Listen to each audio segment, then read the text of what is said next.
Welcome to Sinister Heroes. I'm your host, Danny Iniquitous. This week we're jumping into the Oath of the Noble Genies. So let's get into it and see what kind of cool things come up from the subclass. So with the Oath of the Noble Genies, there's obviously a very big genie influence, which is unique because usually paladins don't really make deals with genies. So it's really interesting to see how they kind of put this one together. But let's read the flavor text so we can start getting an idea as what the kind of theory behind this is. Paladins sworn to the Oath of the Noble Genies revere the forces of the elemental planes.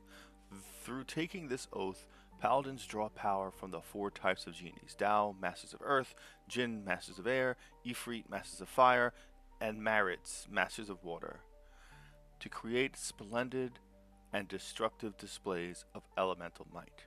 On Faerun, many Paladins who swear this oath hail from Kalimshan, a land rife with genie kind. Despite their strong local ties, these Kalashite paladins often undertake quests that take them all over the realms and across the multiverse, including, naturally, the elemental planes. These paladins share the following tenets: beget creation with destruction, lead with splendor and grace, respect the elements, and fear their wrath. Level 3, Elemental Smite. Immediately after you cast Divine Smite, you can expend one use of your Channel Divinity and invoke one of the following effects: Dao's Crush. The target has the grappled condition. Escape DC is equal to your spell save DC.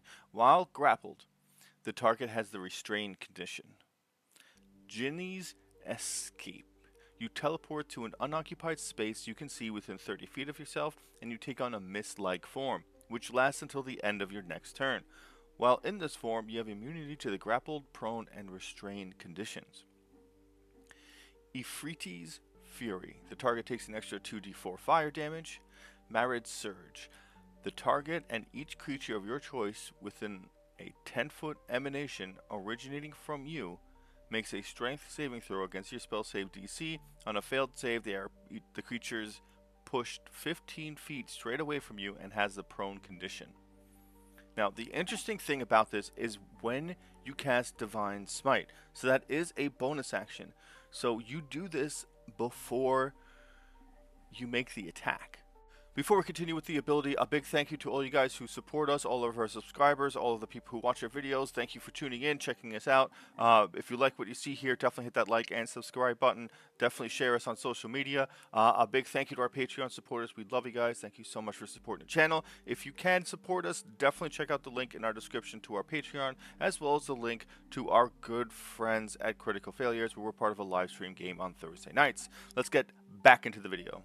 Within regards to Elemental Smite, it does give you a bunch of different options, and it gives you a great way to kind of funnel your Channel Divinity into your regular actions, because more often than not, Channel Divinity tends to be a very, very specific thing. Sometimes it really doesn't give you as big an effect as you like, depending on what subclass you have. There's a bunch of different variations as to what they do. Some of them just help you hit, some of them just do very unique things. It's really kind of hard to pinpoint exactly what a Channel Divinity does without going through every single one. But if you're a very melee focused paladin, and a lot of them really are, because you don't really have anything that's giving you reason to be ranged, nor do you have any benefits to being ranged as opposed to being in melee, these give you a couple of options. Surrounded by enemies, Marid Surge. Surrounded, trapped, grappled in like some sort of vine or restraint, use Genie's Escape. Teleport right next to the creature that you might already be within its grasp, so you break that.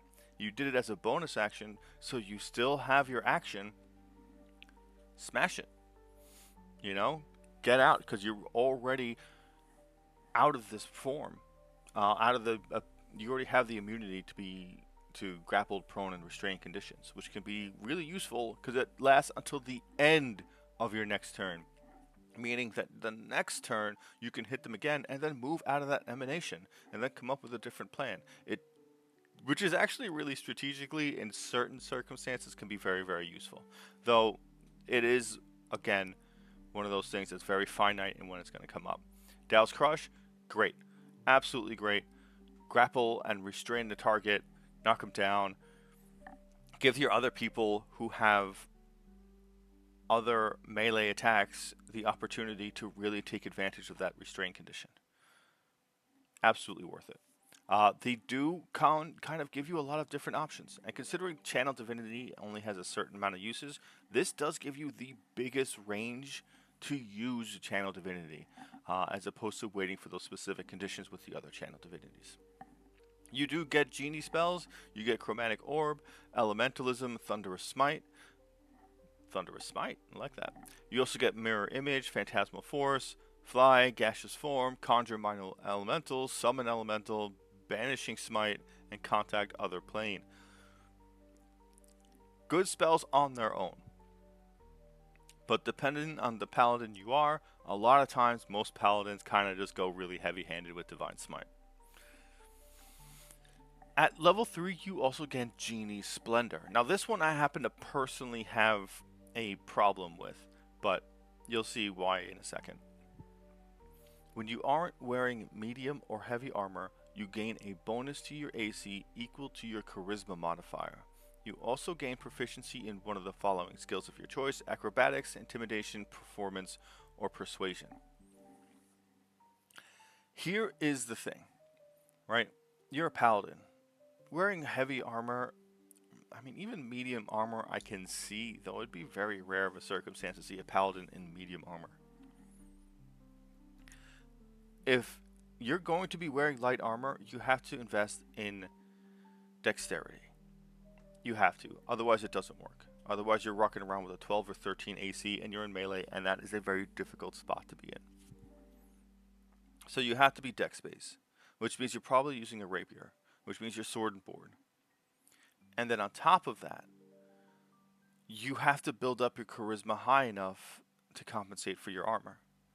So say you have +2, +3 in dexterity, you went standard array, you have +3 to dexterity, +2 to charisma.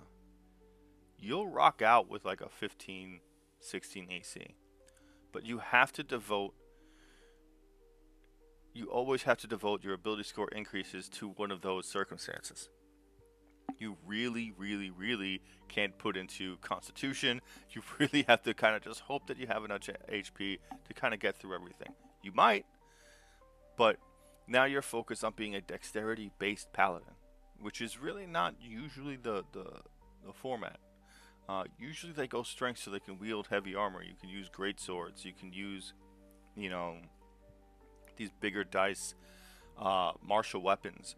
Now you're focused purely on just using the rapier, because that's going to be your best and the biggest damage dice for a dexterity-based character anyway. And then you're sacrificing strength. So like it's really weird, and I don't think it really fits, but it kind of makes you need to be a dexterity paladin, which I think is a very unusual kind of concept. Could it work? Absolutely. Does it help your initiative? Absolutely. Can you get your AC high enough? Yes. Dependent on how your stats are given out. If you're doing point buy, if you're doing standard array, if you're rolling for points for stats. Because if you're rolling for stats, you have the opportunity to be perfectly fine set off no matter what. But if you're not, and you're not going to be a high level campaign, are you really going to be as effective as a paladin who's wearing heavy armor? That's kind of my question. But moving on. At level 7, you gain Aura of Elemental Shielding. Choose one of the following damage types: acid, cold, fire, lightning, or thunder damage. You and your allies have resistance to that damage type while in your Aura of Protection. At the start of each of your turns, you can change the damage type affected by this feature to one of the other listed options. No action required. This is the best aura ability I've seen, simply because it gives you resistance to an elemental type, and you can change that resistance with no action required at the start of your turn. So you can be fighting something and all of a sudden it starts dealing acid damage, switch to acid. You're in a very frigid area, put that cold resistance on. You have that opportunity to really make the most out of this, giving it the most variability and the most uses, because you will fight things that deal elemental damage when you're around level 7, and this carries on. At level 15, you gain Elemental Rebuke. When you are hit by an attack roll, you can use a reaction to have the attack's damage against yourself rounded down and force the attacker to make a dexterity saving throw against your spell save DC. On a failed save, the attacker takes damage equal to 4d10 plus your charisma modifier. The damage is one of the following types: acid, cold, fire, lightning, or thunder. On a successful save, the attacker takes half as much damage. You can use this feature a number of times equal to your charisma modifier, and you regain all expended uses when you finish a long rest. Level 15 is a high level. I don't know how many campaigns reach or exceed this. I know most big campaigns that have been previously released usually stop at around this level. But here's the thing.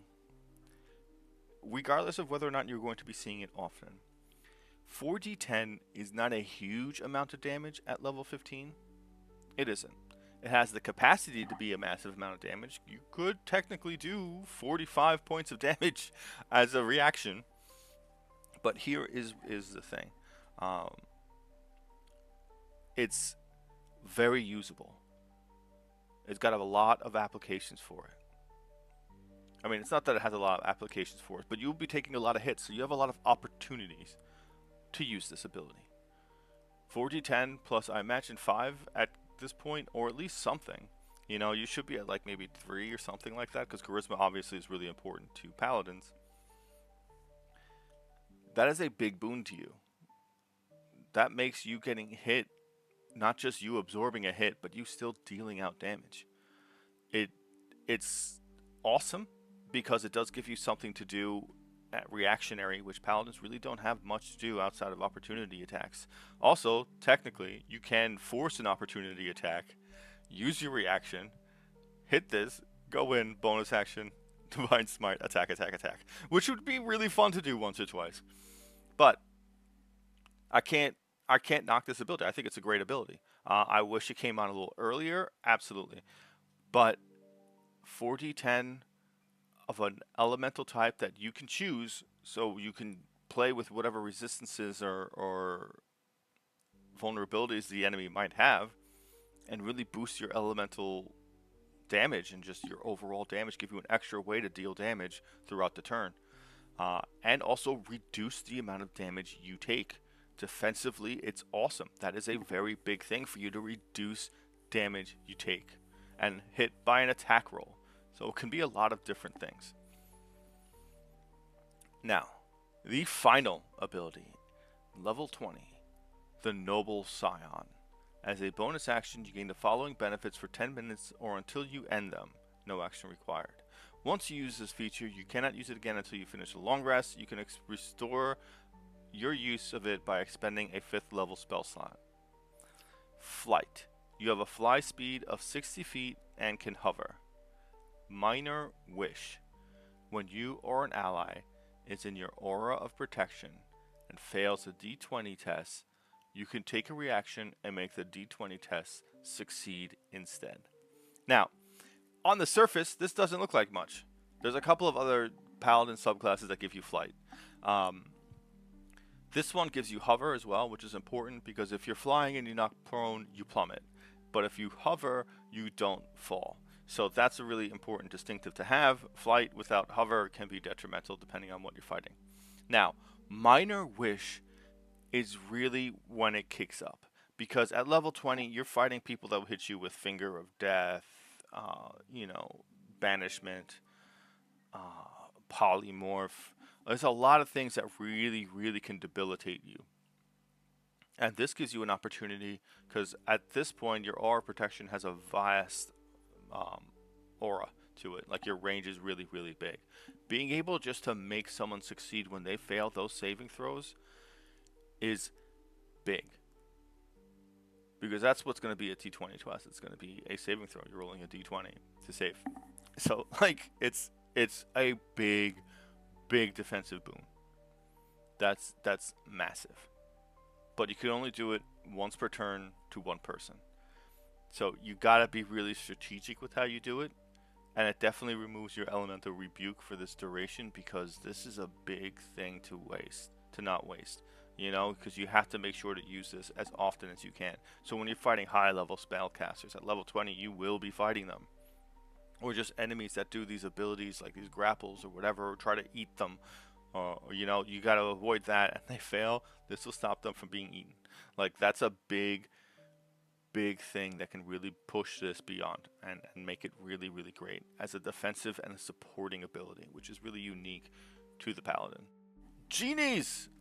One of the things that are very unique in how they are done, run in D&D, I don't see a lot of people loving the genies of the elementals. I don't know why. They are really interesting. They have a bunch of different facets to them, and they do kind of push a very cool storyline because they all have their different kind of personalities based on their elementals types. So it's really cool and interesting to see how they kind of come together and deal with each other, and being kind of brought into that world can be really fun. But that aside, the Paladin is strong as its base kit. I think there's a couple of really great things here. I do like Elemental Rebuke. I do like Elemental Smite, giving you a couple of different opportunities to use Divine Smite in a very applicable way. That's almost universal because you have so many options to use it with. Aura of Elemental Shielding is a great defensive tool. Like, there's a lot of cool things that help the Paladin be more tanky because the offense is already there because of Divine Smite. And so grabbing these things will make it really, really beefy on top of its normal abilities to be strong and like in that kind of a facet. The only thing I really don't like is Genie Splendor. I don't get it. Like, I don't know why you'd want to be like, it just throws me personally. There's lots of people that really have high appreciation for dex builds, especially on melee characters, because it gives you the increased initiative. But medium and heavy armor guarantees you the higher evolution of armor into those points where you're very rarely being hit. You need to have 5 in both charisma and dexterity to hit like 21, 22 AC, you know? And that seems like such a pull away from Constitution, which I think is really important, especially for a Paladin, because you want as many of those hit points as possible. You don't want to be burning down your actions, healing yourself the entire time to get through, or healing somebody else. You want to be able to take those hits. And the easiest way to get a higher AC is with heavier armor, as opposed to with light armor, where you have to really work towards getting an armor that equates to it. But if you roll really well on stats and that's what you do, yeah, you can go Genie Splendor, rock out in light armor, use your stealth as a Paladin, and go from there. But all that said and done, I do enjoy the subclass. It is really cool that they're now changing things and making things a little bit more different than the other forms, and it gives you a lot of really defensive abilities, which is really, really cool. I think this makes you one of the tankier Paladins, which is exciting to see. But with all that said and done, we're going to bring this video to a close. If you've played the Noble Genies, if you've tried it, if you think it's cool, if you hate the Genies, I want to know why. Please let me know in the comments. Big thank you to our Patreon supporters. We love you guys. We can't say enough how great it is that you support us. A big thank you to our good friends at Critical Failures. Thank you so much for allowing us to be part of your game on Thursday nights now. And thank you for giving a Spooky Kid a chance.